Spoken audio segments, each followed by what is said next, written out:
All right, so today we are going to be covering Kevon Looney for our player profile series. Obviously, Loon last season had a bit of a down year.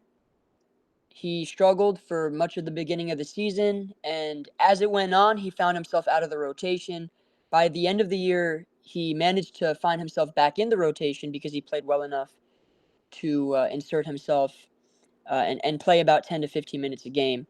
But a lot of fans, including myself, questioned Loon's long-term viability on the roster, given the fact that the game is moving in a more modern direction, and there are some skills that he hasn't quite developed to put him in the more uh, current, state of the NBA in terms of shooting the ball, moving, quickly in terms of like his foot speed.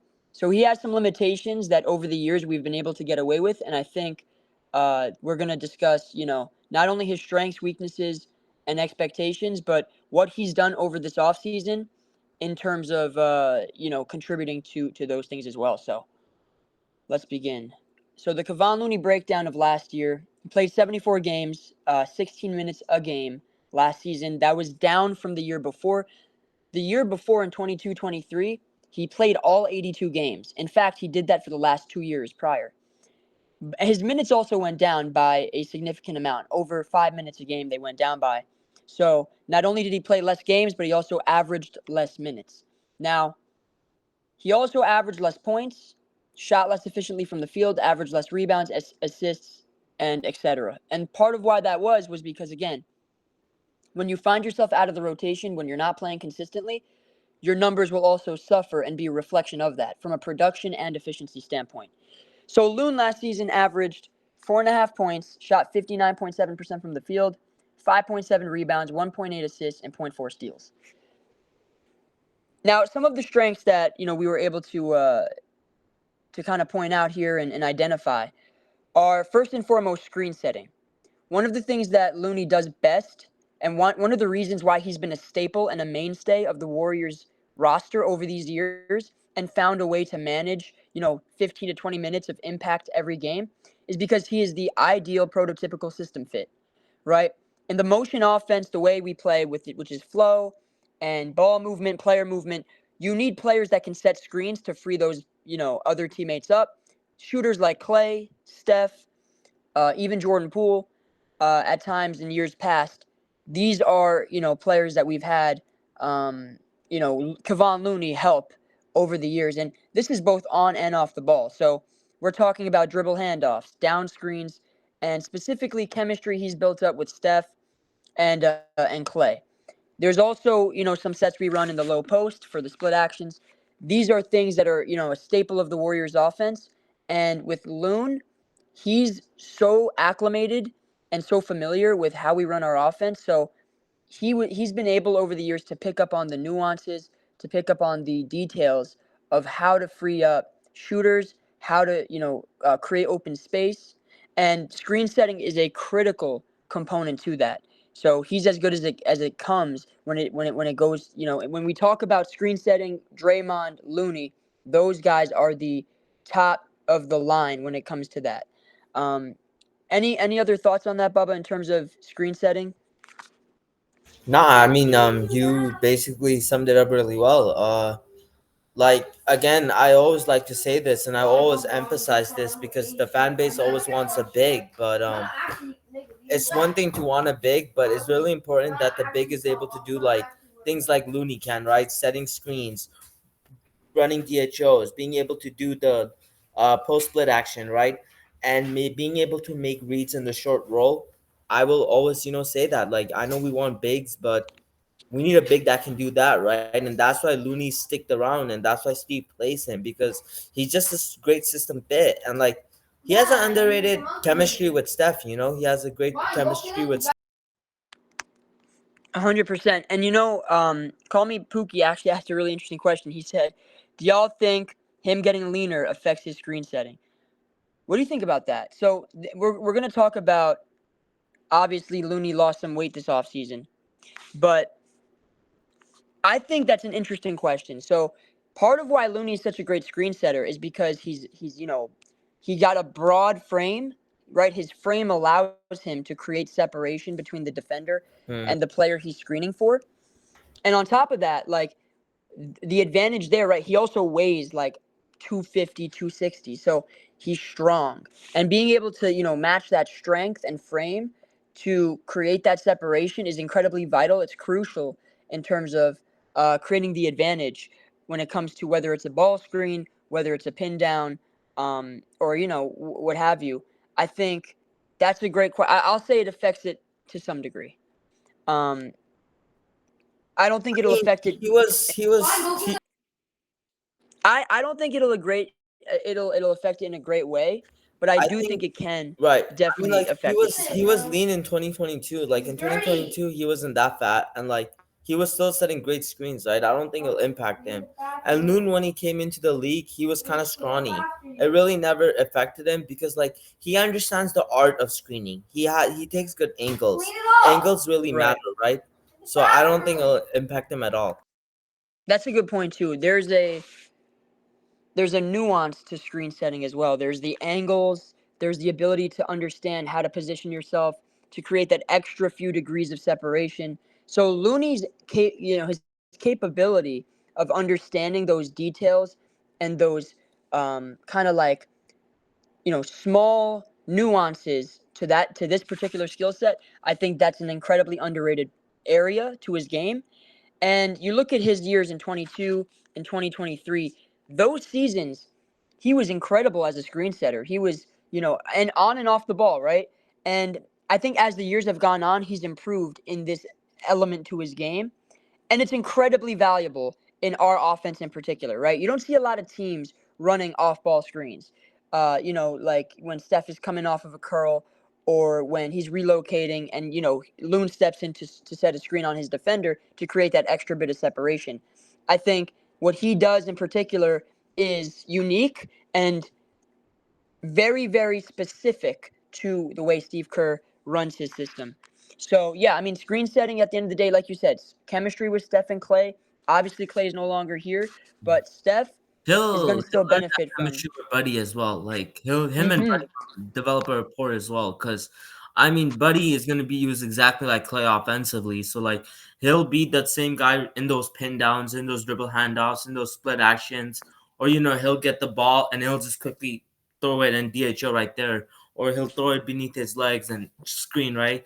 Like it'll be chill. Like Loon is smart and like he just understands angles. Like half of screening is angles and being a great positionally sound, knowing the angles, knowing the IQ, knowing when to Mm. set the screen, and knowing your shooter, right? You have to have chemistry and rapport with the shooter. And that's what, that's another reason that makes him so great. He's had this rapport with Steph and Clay practically his whole career, and Jordan when Jordan was here. That's a great point. By the way, I want to add to that. So the chemistry with Buddy can also be built relatively quickly because Buddy plays in the same patterns and routes as Steph and Clay have. So that adjustment period will be very, very minimal. Because like you said, Loon has built that 2-man game over the course of 5, 6, 7 seasons with Stephen Clay over time that he's picked up on how players come off the ball, how their footwork allows them to create that extra bit of separation for an advantage to get a shot off. Like the nuances and the details to this, it's an art, and at the end of the day, that is still such an important and crucial area. Um, to how we play in the system. Now, let's move on to rebounding. He still is an elite rebounder in the NBA, right? I don't think that's even a question.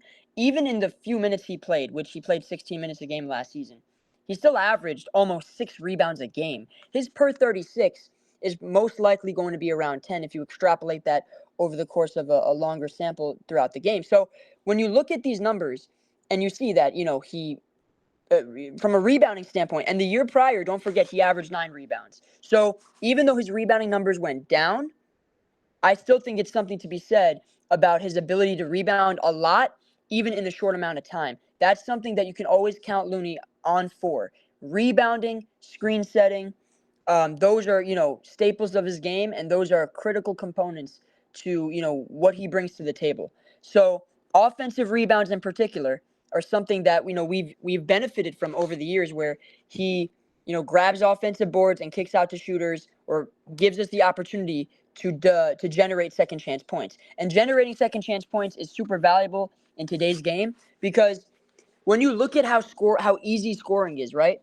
I think having the ability, maybe on an off night or on a night where you're playing an elite defense, to have a guy like Kevon Looney who can give you extra possessions, because it's difficult to keep up with other teams offensively, right? So offensive rebounds are an offensive stat. And because you're generating extra possessions for your team, more shot attempts, more opportunities to score, that is a valuable thing that Kevon Looney provides. And again, over the course of his career, he's had incredibly signature rebounding games. We're talking about games with 20 plus rebounds in some of the most crucial matchups throughout the course of this run. And rebounding cannot be understated in today's game, because, again, securing the board and being able to close a defensive possession or extend an offensive one, that is incredibly valuable. So Kevon Looney's rebounding will not go away, and I expect that to be the case, next year as well. I think this is something that we cannot leave from. And I think, is it fair to say that Loon is our best rebounder on this team, Hmm. on the He roster? still is. He still is. Yeah, because Still is. again, so like the screen setting, it's just IQ. Loon came into the league a good rebound. He didn't come into the league a good rebounder. It's something he developed, right? And it's just a skill and it's a know-how. Like this dude was averaging 20 point rebound, 20 rebound games, right? People comparing him to Hakeem Olajuwon. Like we started that little meme, right? The IQ and the know-how will always be there. It don't matter if he's fat, if he put on muscle, if he's lean. He knows the know-how, he has the skill, and he knows the angles. Again, I'm talking about angles. He knows when to box out. He knows how to like the little nuances to the rebounding, right? He'll still be a great rebounder. And like why I'm saying this is brother only played 16 minutes and he averaged like 8 and 6 rebounds, right? Like 6 rebounds is a lot when you're playing only 16 minutes. And we know those were inconsistent minutes as well. So he'll be fine. So, Um and to add to that, right? Account name yeah. Stan said Loon probably has the best positioning on rebounds in the league. That's a very good point. And I think his one-on-one work with Decky in particular over the years helped him with that. I think Loon credits actually some of his development in the rebounding department and improving in that area to Dejan Milojevic, who tragically passed earlier last year. And I'm telling you, like, he has improved in that particular skill set, because positioning is of the utmost importance, right? Exactly, man. And you have He to be able just to put knows yourself in the a knows hundred it. percent, 100%. And I will say as well, Mr. Dub Nation also mentioned that Loon is a competitor, plays with pride. When he wants to rebound, he goes after it. That's 100% true as well. That's 100% true as well. So that's another thing that I want to point out. Like, he plays with pride, he plays with energy and effort, and that's something that will not go away anytime soon. Now, in terms of defensively, right? I think he has limitations, and we're going to get to those. But one thing that he does provide that's consistent is him being a high-level post defender, and that was really apparent last season in particular. He's his ability to guard elite bigs like Jokic, Embiid, Sabonis, these types of players. Guarding elite bigs is something that very few centers can say they're able to do, and that means absorbing those bumps, taking those shots to the chest, not being able to like move off of your spot and holding ground, staying firm where you are, and being able to contest shots make it difficult on the player you're guarding. Looney, over the years, has done a very solid job on guys like Embiid. He did very good, had a really good effort last season against Jokic. And Sabonis was a player that he actually outplayed in the playoffs a couple years ago. So Looney's post defense is another valuable ability of his. It's another valuable skill. And I really think we can't underrate that, because even though the game is moving to a more pace and space, right, perimeter spacing and shooting type of direction, and that's the era that we're moving in, that is considered modern, but yet there's still big men in the league that dominate in the post and that lead their teams to 50-win seasons through the post. So that's something you can't necessarily dismiss and sweep under the rug. You need to have players who are capable of defending the post just as an option, right? Because throughout the course of the season, you're going to be facing different matchups, different skill sets, different personnel, and you need to have the ability to match that and remain stable, right? When it comes, you don't want to have consistent breakdowns when you're guarding an Embiid, where you have to, sub out a player like Trace because maybe he's struggling to guard him in the post. And then who else do you have as a backup? Looney's a guy that you can throw on Embiid and feel comfortable with, right? And Mm. it won't necessarily mess up your rotations. It won't mess up the flow of how you want to play. And so that's incredibly valuable. And we saw it with against Sabonis a couple of years ago. I think in particular in the playoffs, he guarded Sabonis really well, stayed disciplined, didn't reach in, didn't bite on pump fakes, just stayed down, contested shots, used his 7'4" wingspan to make it tough on him, and he really wasn't being moved much at all in the post. He held his ground and stood firm. That matters. Like, and like, they go off on us, but like, for a while, like, Luna's always done a good job on Embiid. This has been well documented, and Sabonis. Like, one of the reasons why we won that series was Sabonis was hella ineffective. Like, Sabonis was their second best player, right? Keep in mind, this was rookie year Keegan Murray, so he didn't take that leap yet, right? He was still a young player. And Sabonis was their second best player that year, and we took him out of the series. One of the reasons why we won was Sabonis was so ineffective. And why was he ineffective? Looney, man, right? Like, the Warriors are a small team, but having a guy like Loon who is just so good at defending these, like, quote, bruiser bigs, like these bigs that like to back you down and score in the post, like the bruiser type. Loon is so good at defending them because he, again, positionally sound. He has a good strong frame. You can't bump him off. He has good IQ. He won't bite for any of your pump fakes or any of the bullshit. Embiid be doing that. Looney never bites.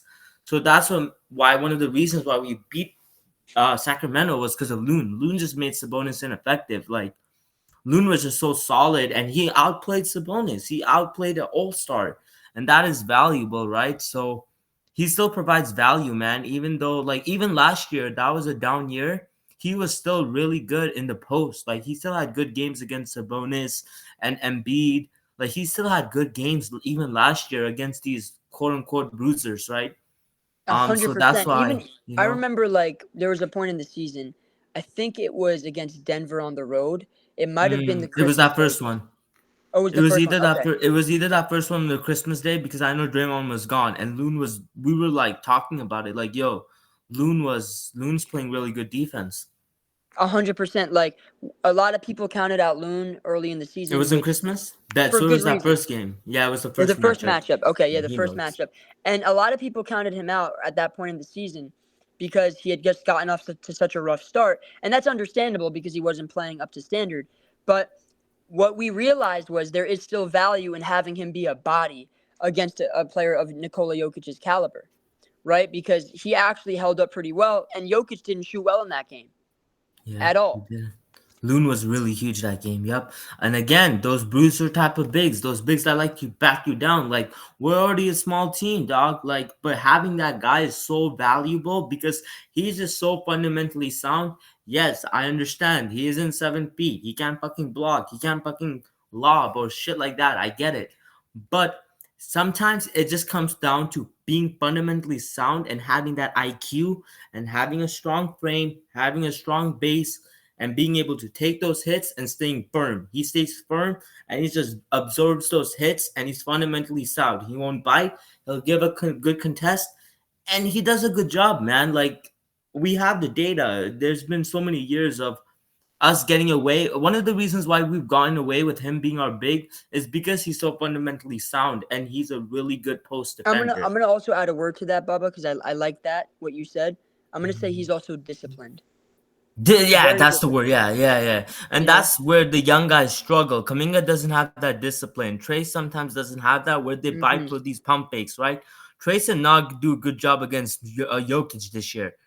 Pump fakes, not being disciplined. Loon doesn't bite for anything. Loon will always stay down and he will just be fundamentally sound. He's not biting for your bullshit. He's going to keep his hands high and he's going to absorb all those hits. And when you're about to So take that shot, He'll just give a contest, and So that's let what me he ask can you do. this. So Proxy asked, do you think him being leaner will affect his ability to guard the Mm. elite bigs like Jokic? So someone asked earlier, do you think him losing some weight will affect his screen setting? It maybe affect it to some degree, not too much, right? His frame is still there, but maybe that separation may not be as quite as much because he may not weigh enough to like bump the defender off their spot when they're chasing. But what about his ability to guard in the post? Do you think Looney's ability will kind of regress a little bit just So because he lost some weight? again, right? I don't think he's lost so much weight. I think he knows that. He knows that. And he knows that, there's a balance. I don't think he's lost weight to the point where he's so skinny that guys like Jokic and Embiid can just like push him off and make him fall. Like, no, right? He's again, I'm gonna go back to 22 and 23. When he was lean, he was still doing a great job on these bigs, right? That's Like he did true. a That's good a great job. point. So in Like the 2022, playoffs, dog. The how playoffs, he about did in a solid job. 2022? What did you think about that season in the first round? Because I thought he struggled against Jokic in 22 a Hmm. little bit, but I feel Hmm. like as the playoffs went on and as series went on, I thought he did a better job guarding in the post. Yeah, no, yeah, like, and in 23, he did a great job guarding in the post, and he was still lean, right? He's Hmm. always done a good job. I don't think getting losing weight will affect him. Like, was he this lean though? So that is a very good point, AC. I don't think he was this lean, no, because he looks really slimmed down now. Like the pictures I've seen, he looks really lean. And we'll definitely touch on that too. So, Right. but that's a very good But point. Now, I still think he has the IQ and he still has the know-how to where it won't matter, right? Like hmm he's not stupid enough to just lose all that weight. Like I think he understands that, yo, these guys are still gonna need me to guard some of these bruisers. I can't just lose all this weight, right? I think he's also gained muscle. He's lost good bad weight and he's put on good muscle, right? So I think he'll still be fine to where these guys won't like just bully him and push him off. He'll always still be strong and positionally sound to where he'll just absorb those hits and just contest. He knows we're still gonna need him to guard in the post. Right? okay, so now you see right here strengths. Let's We're see. going to Oh continue yes, on the this one. second page, and one of the other things that I wanted to discuss in particular was him being a capable role man. His decision making in the short roll in particular, we've seen over the years where Steph gets trapped or Clay's coming off of a screen and two defenders are set and sent their way, and those advantages are created and Looney's diving, Looney's rolling to the basket, and he's able to find, a cutter or be able to kick out to a shooter. What do you think about Looney's decision making in the short roll? Something that I feel like he's developed over the years, added to his arsenal, and I Mm, think that's really expanded not only his game but allowed the system to flow in a much better, much more smooth way. Because think about it. mm. Think about how many bigs we've had over the years: James Wiseman, JaVale McGee, Ooh, okay, even there. yeah, Yeah, go. I'm gonna hammer Jermichael this Green. point. I'm gonna hammer Mhm. this again. Okay, guys, look. And again, I know we all want fucking Clint Capella. We want 100 Drummond. We want again, guys. Look, Looney can make those passes in the short roll. When you're playing with Steph Curry, Klay Thompson, and with our system, you need to be able to make those reads in the short roll, right? Like again, JaVale. We always complain about JaVale not playing, right? There's a reason JaVale wasn't able to make those reads. Zaza was good. Zaza was decent to where he can do that, but Zaza wasn't Looney's level, right? There's a reason Steve doesn't like to play these bigs. Steve understands that when they trap Steph, we need a big guy that's gonna make these reads. That is super important because when the big guy can't make those reads and he can't hit that mid range, it just slows down the offense and it boggles down the offense, right? Loon allows the offense, like Dre put beautifully, it allows it to flow, right? Because Loon's smarter to know they're trapping Steph. I know the short roll. Either I'm gonna pass it to Clay or Kaminga's cutting. I'm gonna throw the lob or I'm gonna throw that bounce pass, right? He just understands that. So that's very important, right? That's very important, and that's something Trace can do as well. Trace is also really good and making those short roll passes. If you look at all of our bigs that Steve always plays, they're good in that short roll. That is super duper important because if they can't make that pass, the offense gets boggled down and it hurts us because they're trapping Steph, they're staying home, and they know the big can't make the decision or shoot. You're cooked, right? So that is something really underrated about Looney, and I really want to hammer down when we're talking about trading for a big. the big has to fit, and that's what Looney does. Looney fits, and he's really smart, and he just understands the nuances of the system. That's and super duper and the important. experience too. His Right, and experience it is comes to invaluable, experience. Yeah, right? it comes to like yeah, So he's been here since he got he has drafted. Yeah, built up this particular skill for the last maybe 3 4 years. yeah, he's Coming buying into the more. league, he wasn't necessarily a connector from that standpoint. I think he's turned himself into a connector over time.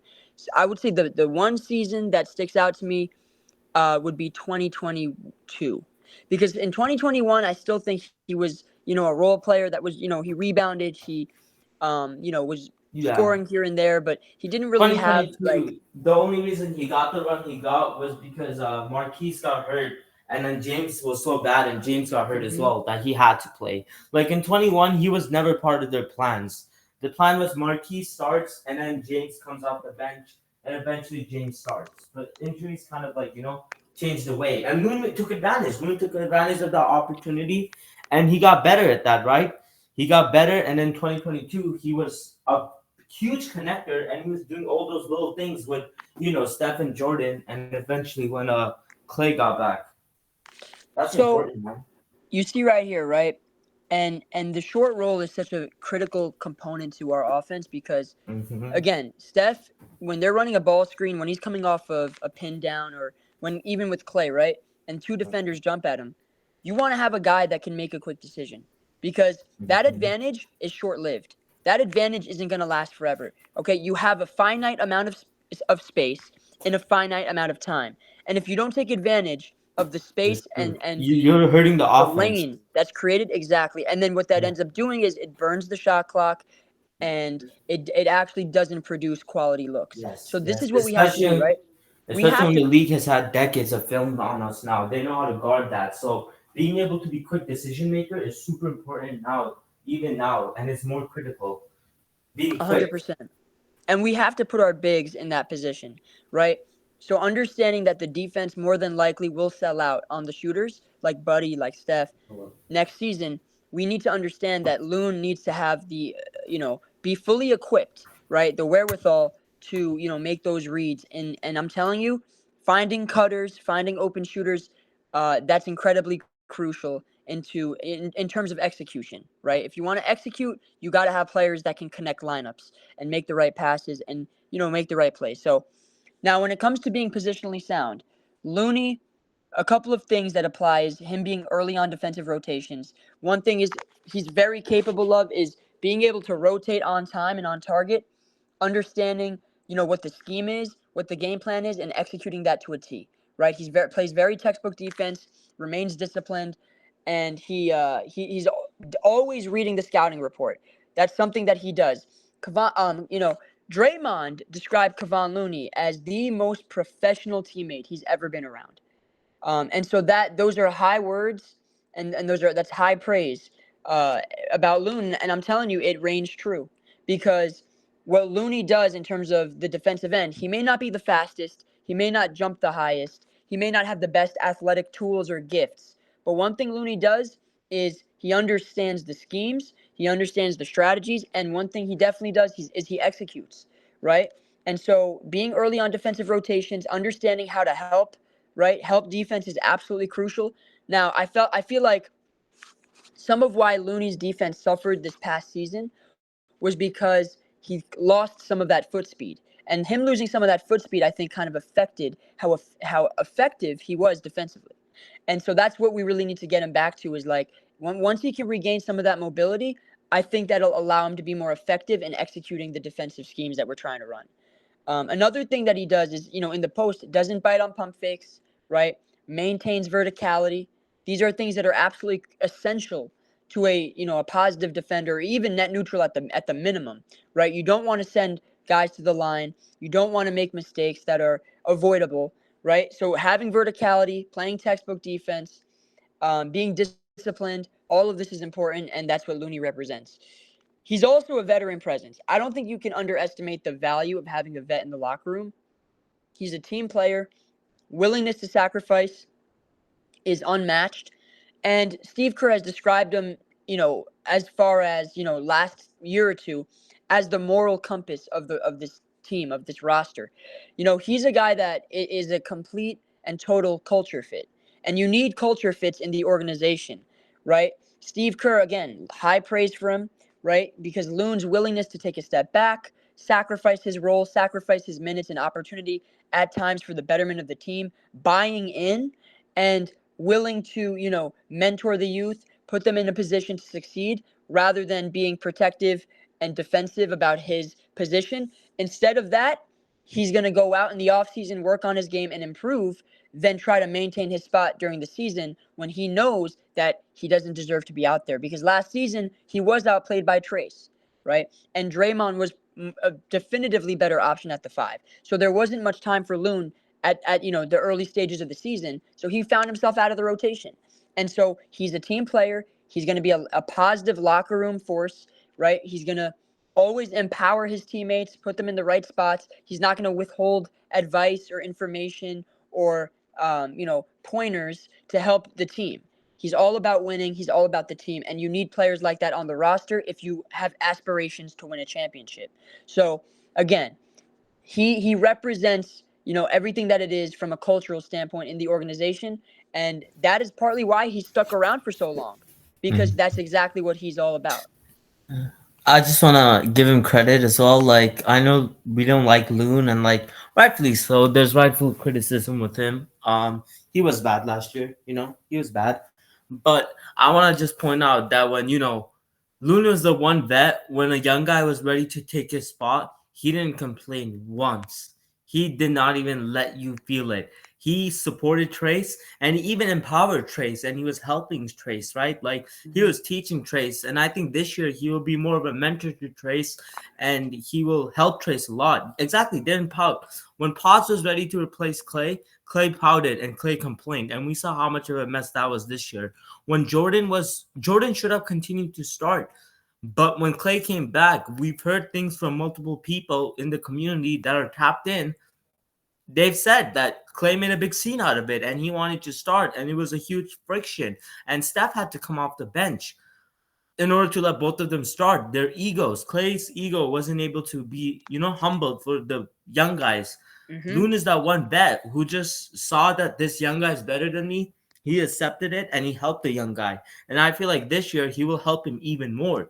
He will help him in some aspects. I think Loon has to help him in like rebounding, playmaking in the short roll, and screen setting, right? Loon will help him. So Loon needs to be applauded for that professionalism as well, because when you're starting for a chip team and then you're not even playing and some rookie comes in and takes your spot, it's not easy, right? And we've seen it. It's affecting some of We've those seen guys. players allow their ego to get in the way of that. And they've hurt the team, and we've seen it. And I'm gonna name names. Clay. Like, I love Clay. Clay's one of my favorite players of all time, but I'm gonna call him out because that shit was not cool. You should have just accepted it and be a good vet. Help the young guys. Help Poole. Help Pods. Teach them. It's cool. Let me teach you some little nuances that can help you. Starting next to Steph. Maybe do this. Maybe do that. And that's what Loon did. Loon was teaching Trace. You're starting. Try this. Try that. Do this. Don't do that. Like, be a vet. So, yeah, that's why we have to give Loon credit. Like, that shit matters, bro. That shit matters on the team. Like, you need selfless guys that will sacrifice for the youth when it's time. You can't have guys that, pout and they cause chemistry problems and they fight it. That's what Clay did. Clay fought it. And look what it got him. And it exacerbates the tension in the locker room. Exactly. It and creates it ruins things. Division. Yep. 100%. Yeah, Looney was coaching Wiseman as well. Exactly. Like, Wiseman, he was just ass. Like, Wiseman was like ass. And even then, Looney was like helping him out. Looney was trying to help him, right? That just shows what a good teammate he is. Like, and Loon was competing with Wiseman for that starting spot, right? Like, Loon and him were competing for that starting spot. And Loon never cared. Like, he knew this guy could take my job. He's better than me. He's younger. He's talented. The front office is investing in him. He didn't care. He was that amount of selflessness, you can't teach that. You can't teach. You can, and that's why Draymond says, "Yep, most professional player I've ever played with." And Draymond's played with a lot of dudes. Draymond's played with dudes. A lot of veterans: Andre Iguodala, Chris Paul. A lot of high character guys. Sean Livingston, D. West, Bogut, like 100%. That shit matters, man. So on top of all that, as well. Right? Loon is durable and reliable, right? And I think that's another important thing to acknowledge is last season, as we mentioned earlier, 74 games played, 16 minutes a game. And the prior 2 seasons, he was as an absolute Iron Man. 82 games played in each season and had really good years for us. So, again, this is the one year where he had a down season, right? This is the exception, not the rule. I want that to be very clear, right? 2022, he played well, really well. 2023, played really well. Last season was the exception, not the rule. He did have a down year, but for the most part, he's been durable and reliable from a health standpoint, from a availability standpoint, and then also in terms of minutes. We've seen him play 10 minutes here, 15 minutes there. And then we've also seen Looney play 25 minutes in some games. So he has the ability to play hard, play his style of basketball within the flow of the offense, and contribute in a lot of meaningful ways. Now, let's get to some weaknesses. Obviously, Loon had a down season, probably the worst season of his career last season.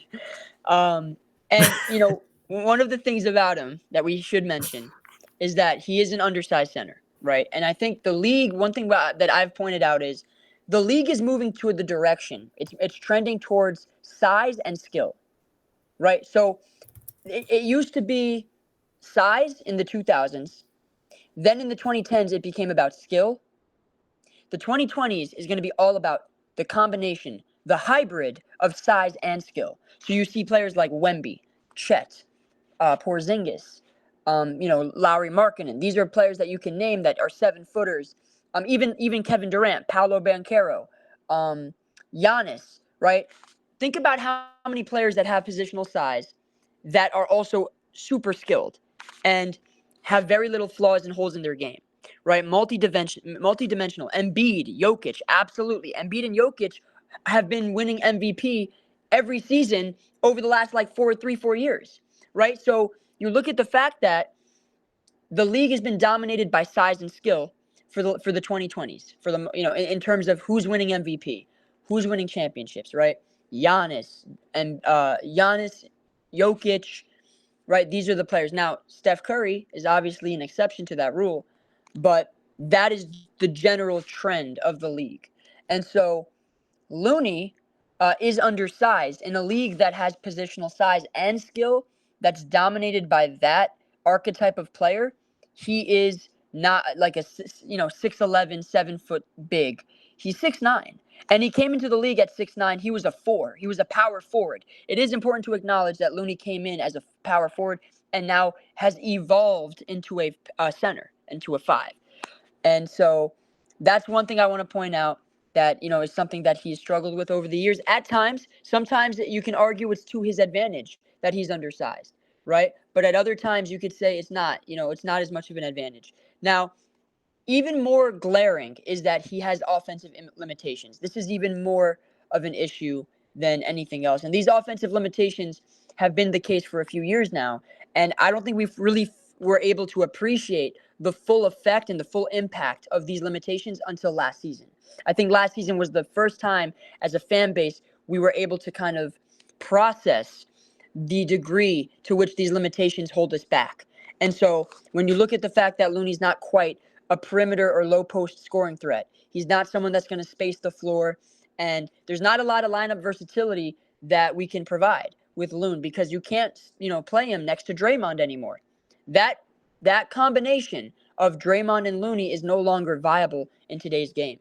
And maybe 2 years ago it was, but I think now we're starting to see a trend towards the direction where spacing is utterly valuable and far too needed for us to be able to play Looney at the 5 next to non-spacers like Dre at the 4. So I think that is one thing I will point out. And the lineup versatility last season just wasn't there, right? We kept having to sub players out for offense, for defense. We just didn't have enough two-way play. And that's one of Looney's, biggest issues is he's not quite a two-way player. I don't think we can consider him or label him as such. Now, were there times in years past where you could, consider him that? 100%. 2022, I would consider him a two-way player. 2023, I would to some degree consider him a two-way player. But when you run into certain matchups, like against the Lakers, right, and he becomes a little bit less playable, or against the Celtics in 22, and he becomes a little bit less playable, I think that's when his limitations become more glaring. Again, he's a role player. He's going to get some rotation minutes, but he's not someone that's a starter anymore. And so that creates limitations in terms of his role. Now, another thing that he's, kind of regressed at is his defensive capabilities. Looney came into the NBA slim, slender, and he wasn't someone that, was playing the five, bruising and banging for rebounds, trying to battle for rebounds. That's not what he was doing. He came into the league as actually a switchable front court defender. He came into the league, guarding point guards like Chris Paul and James Harden and switching onto the perimeter against some of the quickest and most shifty dynamic guards we've seen. And he actually held up really well against them. He did a very good job defensively against players like Harden, contesting their shots, staying in front of them. He was a switchable big at the time for years. I would say from his when he got drafted in 2016, obviously he didn't get consistent minutes until 2018. So I would say from 2018 until maybe around 2021, 2022, he was very switchable. I think that switchability has regressed over the past few years, and it has been a result of limited mobility. And I think part of why his mobility has also been limited is because he's added weight. He's put on some, extra pounds. And I think him trying to lean into rebounding and that strength and that skill set, trying to battle for boards and guard in the post, I think that's taken away from his initial value to the Warriors, which was always him being switchable and a very versatile player in the front court defensively. So I think we will discuss what we expect from him next year from that standpoint. But that is something that we saw glaring last season. Is he no longer had the foot speed to anchor a defense, nor to switch out on the perimeter. Now, if you want to add anything to that, Baba, by the way, go ahead. If you want. Yeah, no, I agree with you. Pretty much summed it up really well, actually. I just want to say another reason why Draymond's forced to play the five guys is because Looney can't shoot. If Looney was able to shoot, Draymond or Looney was not even like, I'm not saying like he has to become like fucking like Steph Curry. If he was, even if he was able to take like those elbow jumpers, him and Draymond could work, right? Part of the reason why I know we all don't like Draymond at the five, but one of the reasons we have to do it is because Looney can't shoot. We have no big that can shoot, that can also defend. Sarge could shoot, but he's an absolute cone on defense, right? So not Loon not being able to shoot because he's a good defender. If he's just able to hit that mid range or that three, I think you can play him and Draymond again and be more versatile. We can't really play big anymore because our bigs can shoot, and that's an issue, right? So I'm just saying, like this year, we will see a lot of Draymond at the five or Kyle at the five, and I know we're not gonna like it, but we also have to keep in mind we can't kill Steve because they have no front court shooting, right? So you can't really kill Steve for that. You can't shoot TJD, but okay. But yeah, you know what I mean. Like we just gotta keep it like we gotta keep that in mind. We gotta keep that in mind. One of the reasons why Draymond's a Let's five, and like let me ask you that hurts our this. versatility. Let me ask you this, Baba. For Yeah, a couple of things. First of all, Rud Guru asked a very interesting question. He said, "What if Loon just lost a step? Maybe losing weight doesn't change much next season." What do you think about that? that's a possibility, bro. That's a really possibility. Like, what if like he's had so many hip problems, and like one of the reasons why like he was a great shooter, but one of the reasons why that didn't translate was because of his injuries. Like you are right, there is a world where yeah, he's 28, maybe he loses weight and it don't matter, right? Maybe he gets some mobility back, but not everything because he is really old and his body is worn down. So maybe that just doesn't matter, right? That's a But he's not. But he's possibility. not old by NBA standards. Like 28. He's old because of his body, Dre. Like he's been through a lot. His Right. body's been You're beaten saying that up. the physical condition Yeah, of the that he body is has old. right, and because of the hip surgeries, Oh my the god, core bro. the core Ooh, muscle yep. surgery that he had to deal with, however many years ago. Now, but he has been an Iron Man the past few years, though. For Yes, yeah. in all fairness, I mean, I like to take the positive route, and I think him losing weight does help, and he can get back to what he was. But I also have to acknowledge the other side, and you can be right, bro. Maybe he nothing changes, and that's a possibility, you know. I But don't. So let's hope here's for what I the would say. best. What Bubba is saying, the way I am interpreting it is, Looney's not old in terms of age, but Mm-hmm. his body Yeah, the may body. not be able to like be that of a 28-year-old because of the wear and tear he suffered from an injury standpoint and from a just like Like, guys, he had a the lot of surgeries. core hip Yeah, surgeries, man. those are That shit's serious. serious bodily Those issues that hips, he's had man. to kind of work through over the years. That He had controls multiple hip everything. surgeries. Looney peaked in high school, maybe more than a decade ago. Yeah, I mean, in some ways he did actually. In some ways, you could argue he peaked from just a mobility and physical standpoint many years ago. That's a very fair point. Um, and that kind of ties into the next bullet point, which I was going to say is his unexceptional shot blocking ability. Right, Yeah. Looney's never been a vertical athlete. He's never been someone that has a explosion off of the bounce. Right, he's not going to necessarily block shots or dunk at the rim.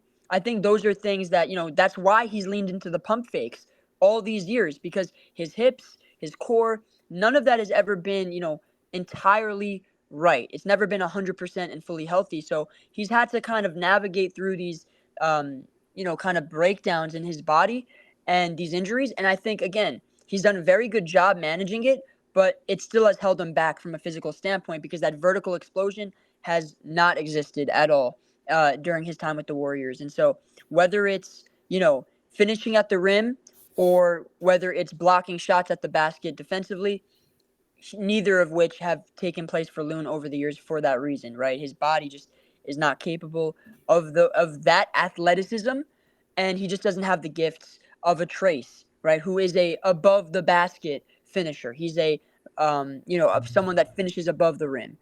Now, that kind of ties into the next point, which is that he does struggle to finish at the rim, right? Doesn't dunk with two hands, a lot of pump fakes, trying to get defenders off their feet, trying to approach it in a more cerebral than athletic way, not necessarily using his physical tools, but using his cleverness and his ability to use angles and shiftiness to kind of navigate and avoid defenders in that way. Now, I will also mention that he doesn't have any roll gravity, which holds Steph Curry back, which holds the offense back, because when you're running a pick and roll or when you're running a ball screen with Loon, right, and you have Steph coming off of a pin down, Looney's not having roll gravity is something that the defense may not respect, and that may cost us when it comes to those advantages. Because if you don't have a roll man that's respected by the defense, then what that's going to end up doing is it's going to shrink the space, and then they can quickly recover if they so choose at the right moment in terms of the rotation. So with that's why Trace being such a presence in the pick and roll makes it more difficult for you to sell out on Steph.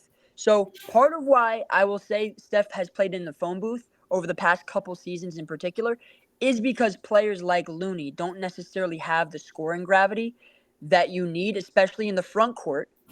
And that roll gravity in particular is something that's incredibly essential and crucial to players that, if you want to free up like um, a Jaylen Brown or a Derek White in Boston, right? Porzingis can do that because he has roll gravity. If you want to free up an SGA or a Jalen Williams, well, Chet Holmgren can do that in Oklahoma City. If you want to free up a Damian Lillard or Chris Middleton, Giannis Mm. can do that in Milwaukee, Mm-hmm. right? Yeah, Embiid yeah. can do that in Philly. So you see all these elite teams Liquid. at the top of the conferences. You look at, in the West, you have Daniel Gafford, Derek Lively. They're freeing up Luca, right? So that extra spacing that's provided, I think, is it plays more into the modern style of basketball. That's incredibly important, and he's not just quite that. So we're gonna talk a little bit about his expectations next. But anything else you wanted to add, Bubba? Yeah, no, I agree 1,000%, man. And like that's why I always say whenever we're talking about next year, I always say Draymond and Looney can't play together. I think the days of them being a front court is gone. We can't do that no more. Unless Loon, which we will get into later, there's one way how. I'm not gonna say because we're gonna talk about it. But like unless like he doesn't shoot, I said it, it can happen, right? Like Looney, he's he doesn't do anything in the pick and roll outside of the passing, and that's why it's so important that he has developed that short roll read ability. Because if he wasn't able to do that, he's useless then, right? Offensively, and he still is useless now, unfortunately, because that's just the way basketball has transitioned. you need to be able to do something as a big. You have to have a shot, some sort of shot to keep the defense honest. Otherwise, Right. they just won't care and they're just going to sell out on Steph. And what happened against Sacramento? And what have we been seeing the last few years? Sell out on Steph, stay home on Clay, Wiggins, whatever the shooter is, play drop, let Loon or Draymond take that shot, which we know they ain't, right? And the offense boggles down, and then they're just looking around trying to find someone, pass it. Hmm. Clay jacks up some bullshit, or Wiggins jacks up some bullshit, right? Like that. No, you have to have a shot. So that's one of the reasons last year why he kind of became unplayable. But it's because the league has progressed since 22, guys. I know that was 2 3 years ago, but the league is vastly different than it was back then. Hmm. The league is so much more better now, and I know it's been 2 3 years, but that's a lot of years in basketball. Like, it's just a pace game now. It's pace and space. It's 5 out offense. It's having multiple the guys that can dribble, pass, shoot, get there to their own shot, make reads, be able to be some sort of threat, right? Gapper can't shoot, but he has gravity. He has roll gravity. People are afraid that he's gonna dunk it. He has roll gravity, right? Um, He's so a lob that's why threat, you saw right? with Trace it worked because has some gravity. He's a vertical threat. He's a vertical spacer. He can't shoot, but he has throw that lob and he'll catch it. Loon can't even do that. So that's why we saw Loon kind of phased out and the league is past him. I think the league is past him. And it's kind of sad to see, but that's just the reality. That's how basketball is. Like, if you look And at the to your point, West, mhm, everyone has a big that can shoot or has a big that's some type of threat to score. Every single team except us. If you guys really think about it, every 100%, single team except us, bro. Except us. We're the only team. 100%. So I Yeah. really wanted to hammer that. No, that's a very good point. And like you said, he's not ever been identified as a lob threat, and Never. that's Yeah. something that over the years we've been able to get away with. But I think Right. now, as the league has become more athletic, it's become bigger, more There's more skilled, space. There's more space, right? More pace, and space, all skill. of that. I think we've Everything. It's seen just everything in one. That's the it's a much problem. more glaring limitation now. It's a Yeah, much more like glaring limitation. you cannot play Loon or like guys. I don't think Loon and Draymond can play at all. Even Kyle, I do not want to see them together. Like that, those days are dead.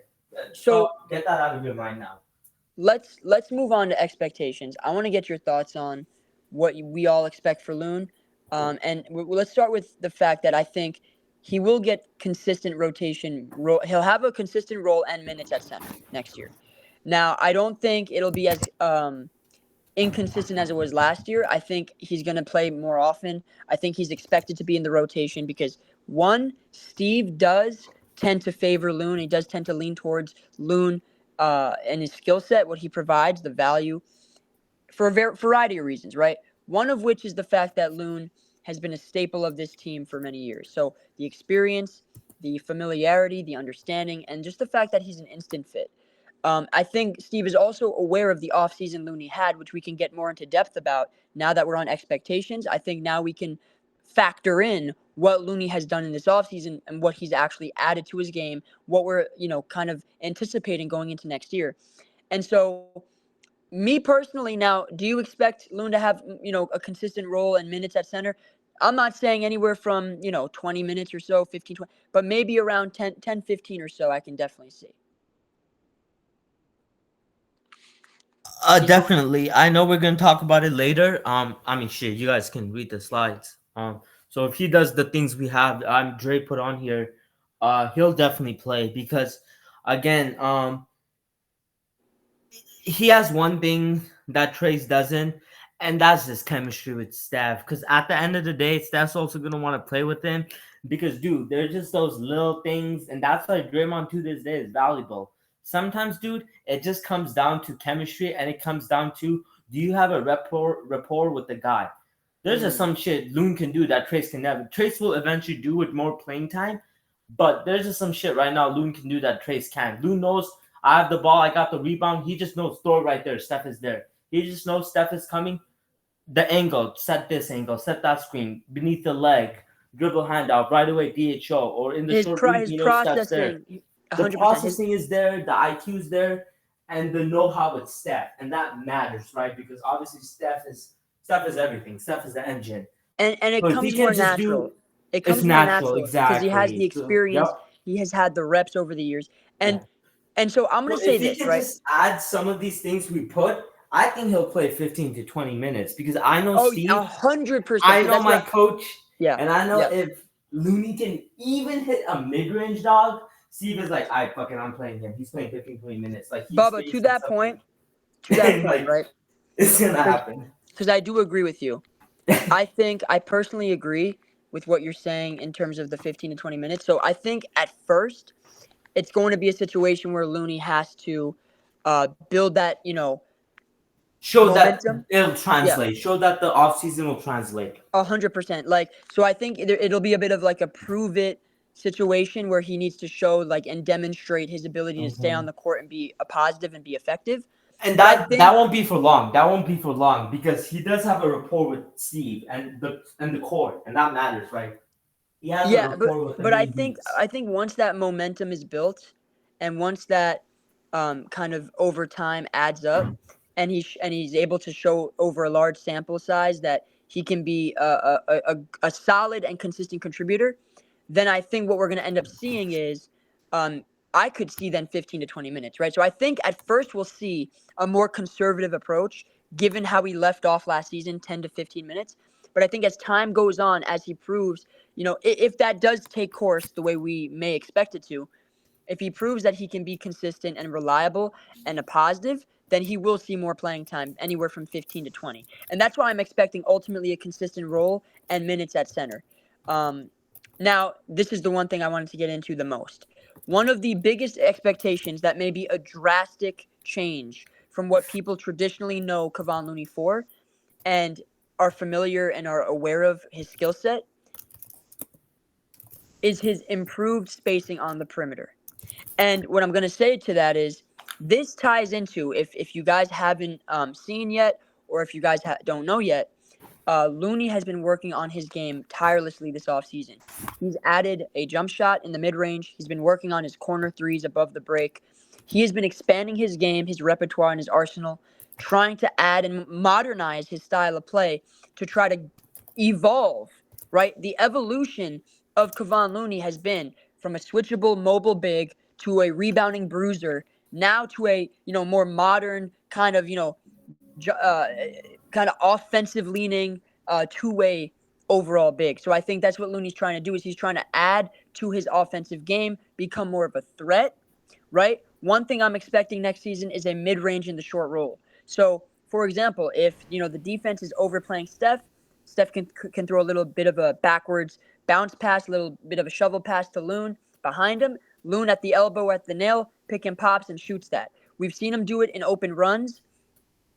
And over the past, couple weeks in the offseason. So Looney's been actually adding this skill to his game. This is something that he's new. It is new. It isn't familiar to the fan base as much because we haven't really seen it on the court over the years, but it is something that I am expecting because he has said it verbally too on the Draymond Green show that he will be a bit of a different player next year. He'll be coming in with a different mindset, as a different, in terms of his skill set, in terms of his approach, and his overall identity as a player. It's going to evolve and change. And so, yeah, his mid-range in the short roll is something I expect, right? He's going to improve our spacing on the perimeter as a whole, and he might even be a pick-and-pop option in those situations, like I said, where, you're running a ball screen, and he kind of pops out, flares out, and you can kind of throw a little bounce pass to him. Or at the baseline, right? If he's, open for a shot there, he can kind of, fill in that space. And then also, I do expect him to take an occasional three-pointer every game. If not every game, then every other game. But while I don't expect Looney to take, over 75 threes next year or anything of that sort, I do think he'll take somewhere between 40 and 70, 40 and 60 threes, something to that degree. Because again, Loon's ability to shoot is actually not new. He's been working on his 3-point shot over the years, as he has said in an interview with Scoop B. He mentioned that the 3-point shot and even the mid range is some stuff that he's been working on over the past few years, but he's never been able to really bring it out and demonstrate and showcase it, right, and explore that area of his game. Now, he said that he consulted with Steve over the exit interview after the season ended, and that Steve told him that he wants him to work on being more aggressive as an offensive player, working on his mid-range, working on his jump shot, being more of a threat offensively. And so I do expect him to take an occasional three-pointer next year. Whether he shoots that at a proficient clip or not, to be seen, be determined, but that is one of my expectations of Kevon Looney. Another thing is his increased offensive aggression. This goes hand in hand with what I said earlier, that Steve Kerr is encouraging him. And even towards the end of last season, let me mention that Kevon Looney actually he noticeably and identifiably was attacking open space last season. He was putting the ball on the floor, being more aggressive, looking to score more often, especially when he had space, when he had open lanes to attack and to take advantage of. And so I would notice he put the ball on the floor a little bit more, try to attack. He tried to, finish at the rim, keep the defense honest and try to force their respect so that it can provide more of a relief for his other teammates. Because if Looney is more of a threat, then that provides more relief for his shooters like Stephen Clay and for Wiggins, who's going to be cutting as well to the basket. You want to have as much for the defense to factor in and take into consideration as possible. And I think he did a good job of that towards the end of the season, which is partly why he did see an uptick in minutes. So that is another thing I expect of him, just increased overall aggression offensively. And then I think his defensive versatility is going to return to some degree. And part of why I say that is if you've noticed, Looney has slimmed down, he's lost weight, he has really, really taken his conditioning seriously this offseason. He has been running a lot. He's been, working on his overall ability to, um, like his endurance, his ability to run up and down the court, his north to south presence, all of that. And so he's lost weight. I think he's going to regain some of that mobility that he lost the last year and a half. And I think that'll in turn allow him to be a little bit more switchable. Now, there isn't a possibility where, maybe it's to the point of no return, where, his mobility is lost to the point of, how much of it can he really get back with losing weight? I think we'll find out. But ultimately, from the open run clips that I've seen, from the film that I've seen over this offseason and in the, matches and in the games that he's participated in, Looney's shown actually pretty good speed. He's shown pretty good mobility. And I think he's moving much more fluidly and much more comfortably than he did last season. So I think, yeah, that's one thing that we're going to see from Loon is he's going to be a little bit more quick on his feet, and that's going to help us.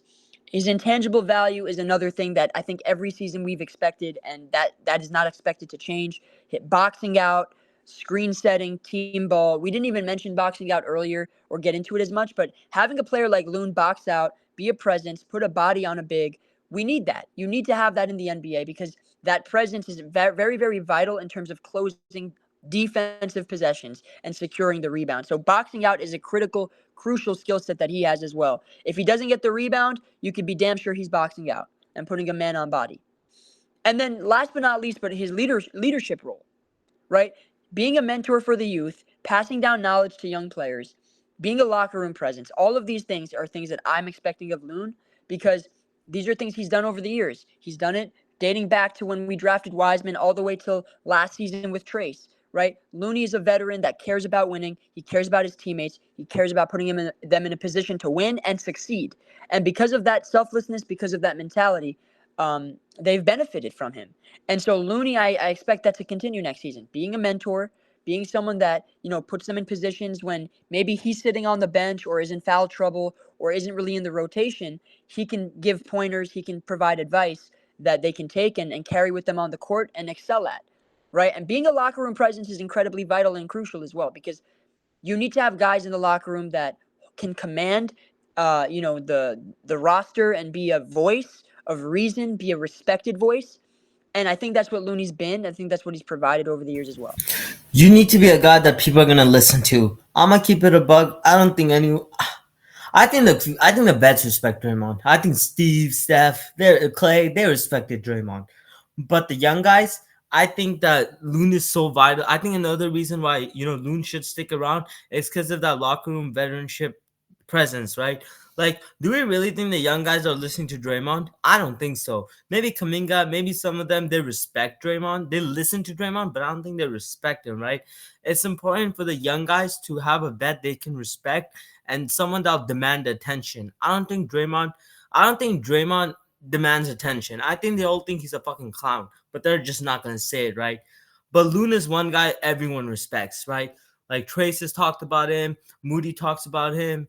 Draymond has said he's one of the most professional guys I ever played with. Like I think Loon is the vet in the locker We've room, heard right? Steve. We've heard Steph. He demands attention of those kids, right? And I think that's so important because, guys, now we are leaning into the youth. The last few years, you can make your case. It was more pro youth, more pro vets, but now it's obvious they're going full with this youth movement, right?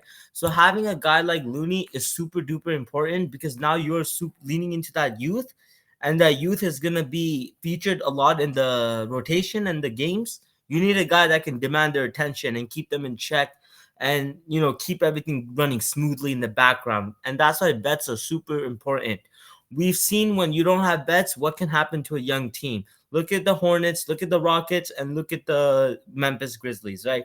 It's really important to have bets, good bets. And lead by example. He leads by example. And he too. leads by example, right? It's one thing to say you're the vet and go around punching people, getting suspended, cussing at your teammates, punching teammates. That's one thing. You have to lead by example as well. You ain't no fucking leader. You're a clown. So that's one thing we can expect from Loon. And I think Loon has been doing that, doesn't get brought up. Rightfully so, we talk more about on the court, but I think we should also mention the intangibles because that matters, especially when, value we're off going the court. full young guys now. We're going full core, young core. His value off the court cannot be understated, and that is such an underrated part of basketball. Like, and Steve and Steph always talk about it. Steve and Steph always hammer that point down in the press conferences. They always talk about Loon. Absolutely. So, shout out Loon, man. Now, this is my player projection for him. Oh, let's see what you say. So next season, I predict he'll play 18.7 minutes a game, a slight uptick from last season. Last season, he was at around 16. So I have him playing 2 to 3 more minutes this year than last year. I think he'll average around 6.4 points per game, 5.9 rebounds. Again, slight upticks from last season overall in terms of his numbers. Assists are also expected to go up, half a steal, half a block. 58% from the field, 31 from 3, 66 at the line, and to be a plus 64 next season.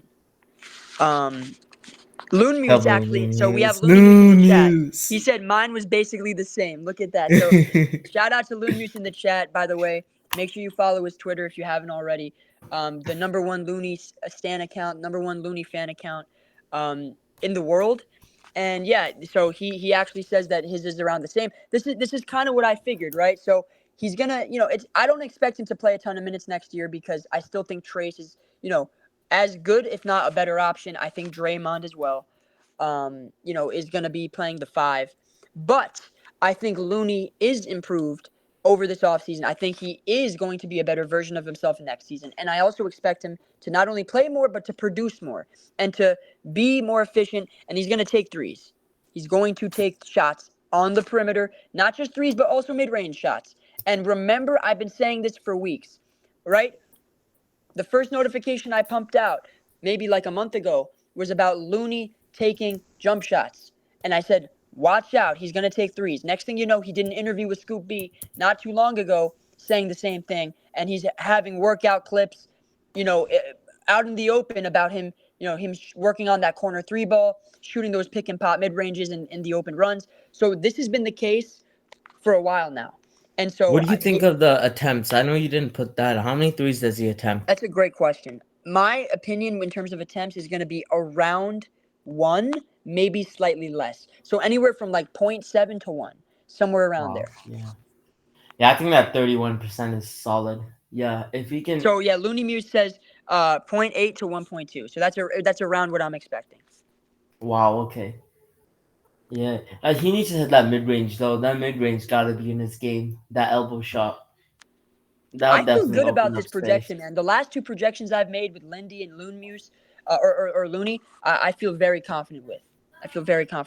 Now, again, I think, around 58% from the field, 31 from three. That feels about right.